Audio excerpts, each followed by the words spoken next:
자, 우리는 흔히 이 회개를 눈물을 흘리며 죄를 고백하는 것이라고 생각합니다. 회개라는 것이 눈물을 흘리면서 죄를 고백하는 것, 이것을 회개라고 생각합니다. 물론 죄를 슬퍼하고 이 하나님 앞에서 자복하는 것은 회개의 중요한 부분이죠. 그러나 성경이 말하는 회개는요, 감정에서 끝나지 않습니다. 내 감정에서 끝나지 않아요. 자, 그리고 여러분 밀양이라는 영화 아시잖아요. 밀양. 전두현 주연의 밀양. 이 밀양이라고 하는 영화도요, 회개와 용서라는 매우 깊은 주제를 다루고 있습니다. 특히 가해자가, 자신의 아들을 죽인 이 가해자가 교도소에서 나는 이미 하나님께 회개했고 용서받았다라고 말하는 장면은 많은 사람들에게 충격과 혼란을 안겨주었습니다. 그래서 많은 사람들이 도대체 이 회개가 뭐냐, 회개란 그런 질문을 던지게 됐죠. 기독교에서 말하는 회개가 뭐냐. 그러나 이 영화 역시 성경이 말하는 회개가 무엇인지 잘 드러내지 못했습니다. 그리고 이 영화는 기독교에서 말하는 회개를 말하려고 만든 영화가 아니에요. 그러니까 당연히 성경이 말하는 회개가 무엇인지를 잘 드러내지 못했죠. 자, 그렇다면 세상이 회개에 대해서 제대로 모르는 이유가 뭐냐? 세상이 회개에 대해 제대로 모르는 이유가 뭐냐? 그것은 바로 교회가요, 회개에 대해서 잘못 가르치고 있기 때문입니다. 다시 말해서 이 교회가 오랫동안 회개를 단순히 눈물을 흘리는 어떤 감정이나 죄를 인정하는 말, 혹은 하나님께 죄를 고백하는 행위 정도로만 가르쳐온 책임도 적지 않다 이 말이에요. 지금 대부분 그렇게 지금 알 거예요. 내가 죄를 인정하고 하나님 앞에 죄를 고백하고 그런 행위 정도로만 가르쳐온 책임, 그 책임 때문에 세상이 회개에 대해서 제대로 모른다 이 말이에요. 그래서 사람들은요, 기독교인들은 나는 기도했으니 끝났다, 하나님께만 용서받으면 된다라는 식으로 이해하기가 쉽습니다. 그러나 성경이 말하는 회개는요, 훨씬 더 깊어요. 자, 회개는 하나님 앞에서 죄를 인정하는 것으로 끝나는 것이 아닙니다. 오늘 우리에게 주신 본문 말씀은 레위기의 속건제에 관한 말씀이죠. 번소와 속건, 번제, 화제, 소제, 화제, 속죄제, 그 다음에 속건제, 마지막 5번째 번소와 속건이에요. 속건제에 관한 말씀인데, 속죄제가, 지난주까지 말씀드렸던 속죄제가 하나님 앞에서 죄를 용서받는 데 초점을 둔다면, 속건제는요, 이 죄 때문에 깨진 관계를 회복하는 데 초점이 있어요. 죄 때문에 깨진 관계를 회복하는 데 초점이 있어요. 속건제는 단순히 용서받는 제사가 아니에요. 지금까지 번제, 소제, 화제, 속죄 전부 다 용서받는 제사예요. 그런데 이 속건제는 책임을 지는 제사예요. 그리고 이 말씀은요, 이스라엘 백성이 출애굽한 후에 시내산에서 하나님과 언약을 맺은 직후에 주어진 말씀이에요. 하나님은 성막을 중심으로 해서 거룩한 공동체를 세우시면서 단순히 제사만 드리는 백성이 아니라 삶 속에서 하나님의 거룩하심을 실천하는 이스라엘 백성이 되기를 원하셨어요. 자, 그렇다면 참된 회개는 그럼 어떻게 이루어져야 되냐? 참된 회개. 자, 본문 말씀을 통해서 들려주시는 이 속건제의 규정을 잘 듣고 온전한 회개의 모습이 어떠한지 교훈받고 실천하는 성도가 될 수 있기를 원합니다. 자, 먼저 하나님은요, 성물을 범했을 경우에는 이렇게 회개해야 한다라고 말씀했어요. 성물을 범했을 때 이렇게 회개해야 된다. 자, 본문 말씀 14절에서 16절입니다. 다시 한번 14절에서 16절 시작.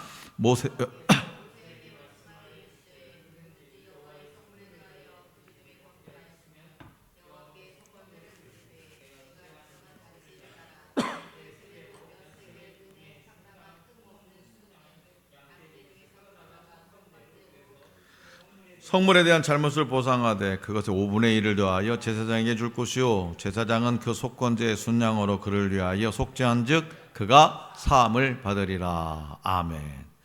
자, 여기서도 중요한 단어는 부지중예입니다. 속죄제에서 중요한 단어가 뭐였어요?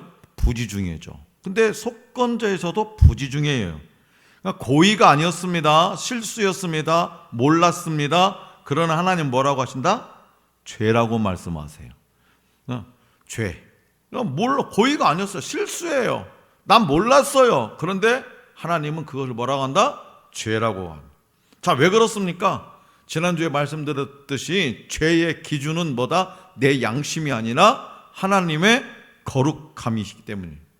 그러니까 나의 행위, 나의 이 죄로 말미암아서 하나님의 나의 행위로 말미암아서 부지중예한 어떤 그런 행위로 말이나 행위로 말미암아서 하나님의 거룩함이 훼손됐기 때문에 하나님은 그것을 죄라고 하시나요? 그래서 속죄제와 속건제는 모두 부지중예, 즉 우발적으로 지은 죄를 속하는 제사예요.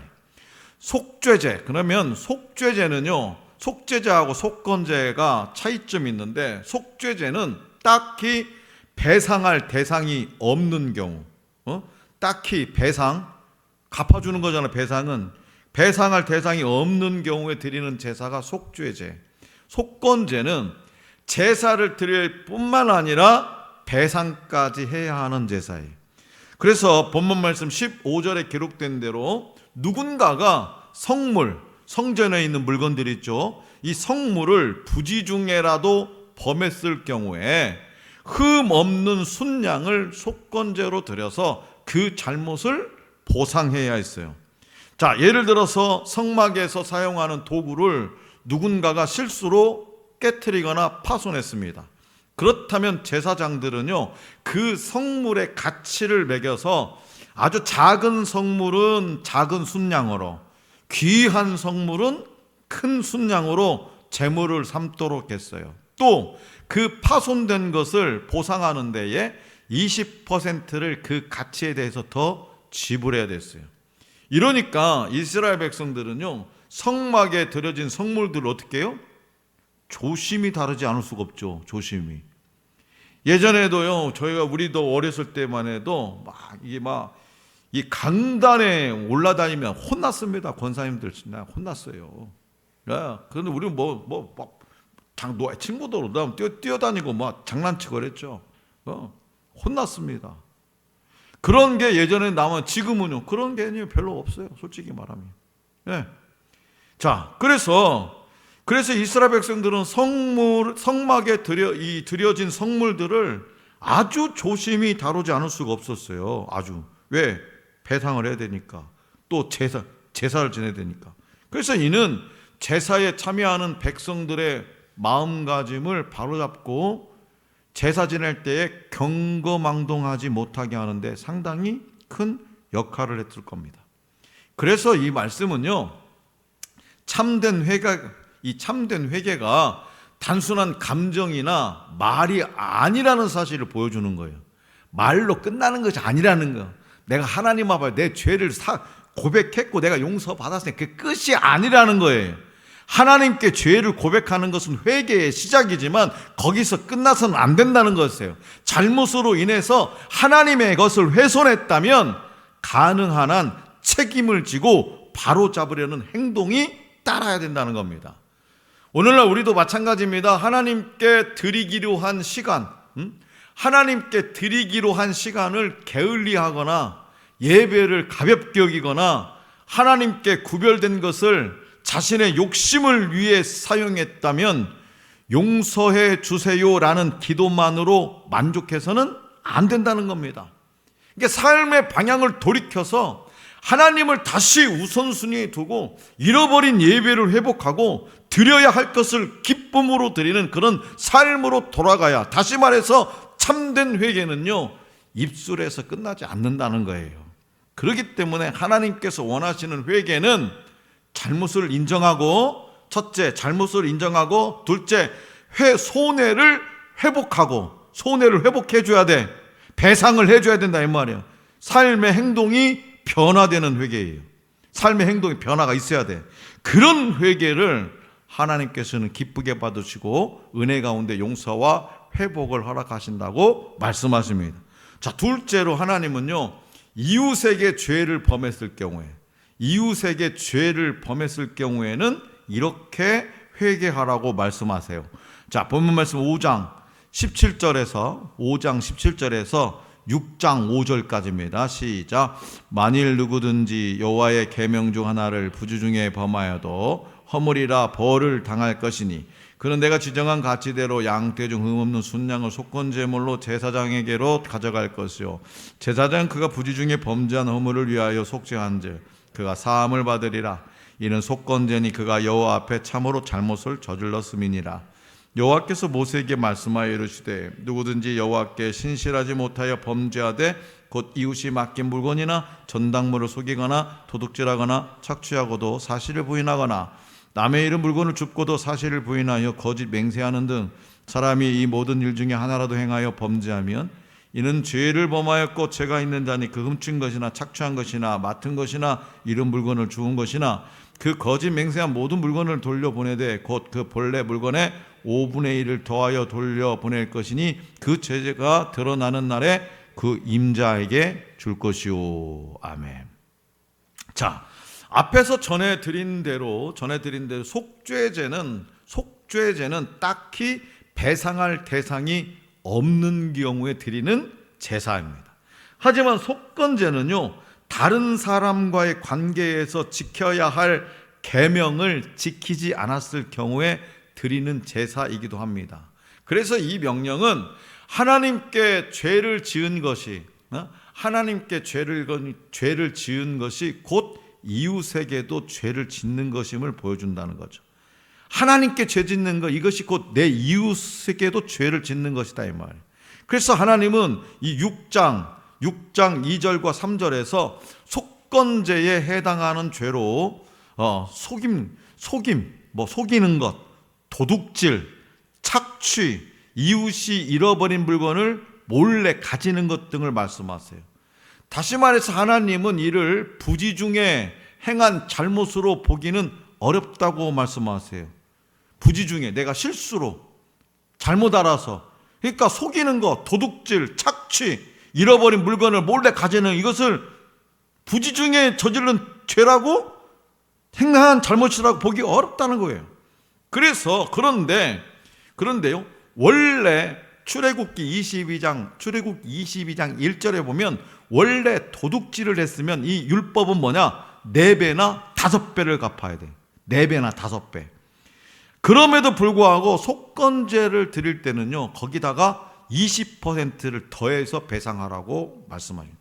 자, 속건제를 드릴 때는 20%. 그래서 이렇게 가벼운 배상이 규정된 걸 보면 여기서의 부지중해라고 하는 것은 잠깐 욕심에 눈이 멀어서 죄를 지었다가 돌이켜서 아이고나 내가 잘못했네, 그 자기 죄를 인정하고 자수한 경우, 그게 그런 경우를 보아요.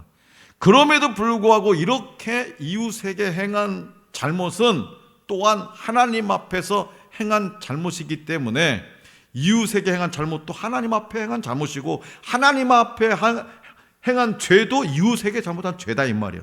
그래서 본문 말씀 5장 18절 19절에 기록한 대로 흠 없는 순양으로 제사를 드려요.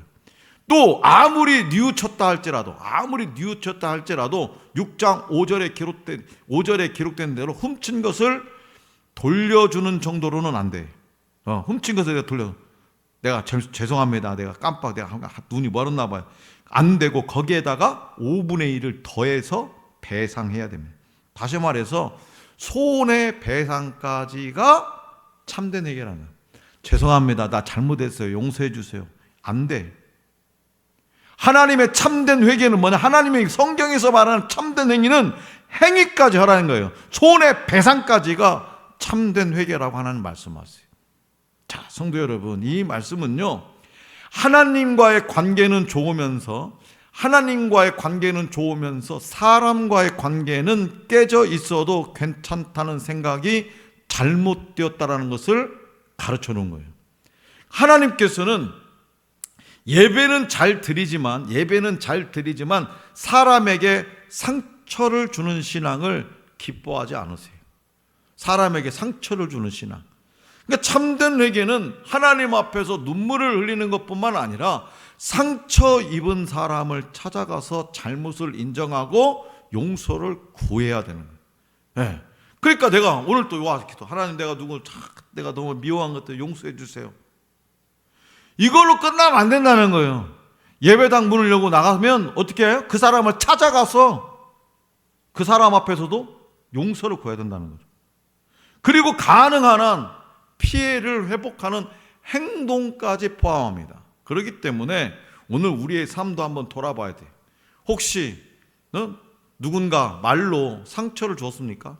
어떤 약속을 어겼습니까? 정직하지 못한 행동으로 누군가에게 손해를 끼쳤습니까? 그렇다면 하나님께 기도하는 것과 함께 용기를 내서 먼저 찾아가서 사과하고 잘못을 바로잡아야 돼. 이것이 바로 성경이 말하는 회개의 모습이라고 하나님은 말씀하세요. 그러니까 다시 말해서 참된 회개라고 하는 것은 하나님과 사람에게 대가를 지불하는 거예요. 배상을 하는 거예요. 하나님은 입술의 고백만이 아니라 관계를 회복하려는 순종의 행동을 통해서 맺히는 회개의 열매를 기뻐하신다는 것을 기억하시기 바랍니다. 자, 마지막으로 회개는요, 회복의 은혜를 경험하게 한다고 하나님은 말씀하세요. 회복의 은혜를 경험하게 하는 것, 이것이 바로 회개래요. 자, 본문 말씀 6장 6절 7절입니다. 6절 7절 시작. 그는 또 그 속건 제물을 여호와께 가져갈지니 곧 네가 지정한 가치대로 양떼 중 흠없는 순양을 속건 제물을 위하여 제사장에게로 끌고 갈 것이요 제사장은 여호와 앞에서 그를 위하여 속죄한즉 그는 무슨 허물이든지 사함을 받으리라. 아멘. 이 말씀은요, 이제 속건제 규례의 마지막 단계를 보여주죠. 자, 앞선 구절에서 하나님은 죄를 지은 사람이 먼저 피해를 입은 사람에게 원금과 5분의 1을 더하여 배상하도록 명령했어요. 그리고 그 후에 흠없는 순양을 속건제물로 제사장에게 가져오라고 하십니다. 자, 이 순서는 매우 중요해요. 하나님은 제사만 드리는 것으로 죄를 덮으려는 신앙을 허락하지 않는다는 거죠. 그냥 예배당에 나와가지고 죄송하면 하나님 내가 이런 그것으로 끝나는 것을 허락하지 않으신다는 거예요. 그래서 하나님 뭘 먼저 잘못을 바로잡고 잘못된 것이 있다면 그 잘못을 바로잡고 그 다음에 하나님 앞에 나아오라는 거예요. 그 다음에 잘못을 먼저 바로잡고 어떤 사람과의 관계가 깨졌으면 그 관계를 먼저 바로잡고 그리고 나서 하나님 앞에 나아오라는 거예요. 그래서 본문 말씀 6절에서 흠 없는 순양은 죄를 대신해서 희생되는 제물을 의미하죠. 원래는 내가 죽어야 되는 거예요. 원래는 죄는 반드시 대가를 요구하고 용서는 값없이 이루어지는 것이 아니라 희생을 통해서 이루어진다는 사실을 이 흠없는 이 제물을 통해서 우리가 알려주는 거죠. 그리고 7절에서는 제사장이 속죄를 하면 제사장이 뭐라고 하냐? 그 사람이 무슨 일이든지 허물이 있었던 것이 사함을 받으리라. 제사장이 선포해줘요. 그래서 여기서 용서는 제사를 드렸기 때문이 아니라 제사를 하나님 앞에 나와서 제사를 드렸기 때문만이 아니라 하나님의 말씀대로 회개하고 배상하며 속건제를 드리는 순종을 통해서 하나님께서 베푸신 은혜입니다.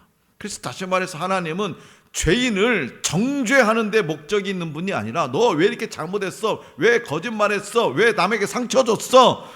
그렇게 정죄하는 데 목적이 있는 분이 아니라 회개한 죄인을 다시금 회복시키는 분이세요. 다시금 일으켜 세우시는 분이에요. 그래서 속건제를 드리면 하나님께서 용서하십니다. 회개의 목적은 죄책감에 머무는 것이 아니라 용서를 누리는 거예요. 자, 그래서 그런데도요, 사탄은 뭐요? 내가 막 죄를 지면 너는 끝장나서 너는 이제 끝났어. 그렇게 말합니다. 끝장난 인생이라고. 그러나 하나님은 뭐라고 얘기해요? 돌아오너라 라고 말씀하시죠. 내 안으로 돌아오너라. 그래서 신약에서는 속건제는 예수 그리스도를 가리킵니다. 예수 그리스도. 그래서 이사야 선지자는 이렇게 예언하죠. 이사야 53장 10절인데요. 띄워주세요. 이사야 53장 10절. 자, 시작. 여호와께서 그에게 상함을 받게 하시기를 원하사 질고를 당하게 하셨은즉 그의 영혼을 뭘로? 속건제물로 드리기에 이르면 그가 씨를 보게 되며 그의 날은 길 것이요 또 그의 손으로 여호와께서 기뻐하신 뜻을 성취하리로다. 그의 영혼을 속건제물로 드리.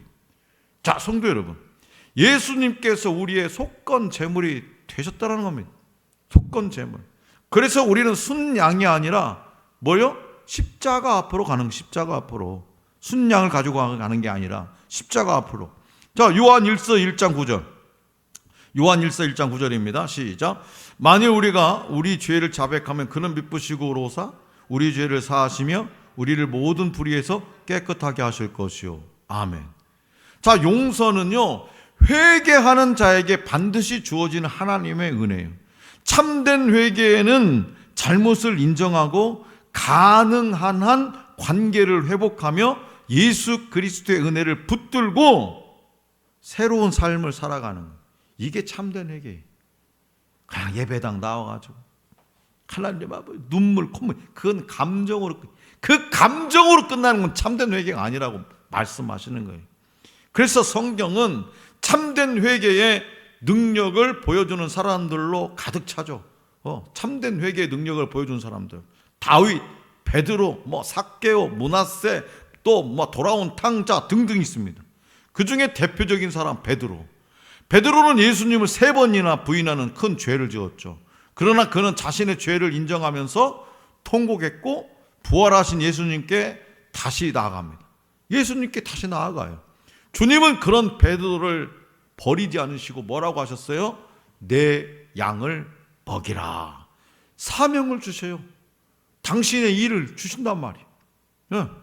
그렇기 때문에 회개는요, 우리의 실패로 끝나는 길이 아니라 하나님의 은혜로 다시 시작하는 길이에요. 자, 혹시 오늘 우리 가운데 베드로처럼 넘어졌다고 낙심하시는 분이 계십니까? 주님은 지금도 이렇게 말씀하세요. 돌아오너라. 내가 너를 용서하고 다시 세우겠노라. 자, 사랑하는 성도 여러분, 오늘 이 레위기의 속건제도요, 같은 메시지를 말합니다. 같은 메시지. 인간은 연약하기 때문에 죄를 짓습니다. 연약하기 때문에 죄를 지어요. 그러니까 단순히 실수라고 보기 어려운 경우도 많습니다. 그럼에도 불구하고 죄를 인정하고 하나님께 나아가면서 잘못을 바로잡는 사람에게 하나님은 반드시 용서와 회복의 은혜를 베풀어 주세요. 나아가서 그리스도의 십자가 공로를 통해서 속건제까지 드려주셨습니다. 자, 그러므로 하나님께 죄를 자복하고 하나님께 내 죄를 자복하고 우리가 손해를 입힌 사람이 있다면 그에게 배상하는 방식으로 진실하게 회개할 수 있기를 원합니다. 온전한 회개를 통해서 죄사함의 은혜를 누리며 살아가는 저와 여러분이 될 수 있기를 간절히 기원합니다.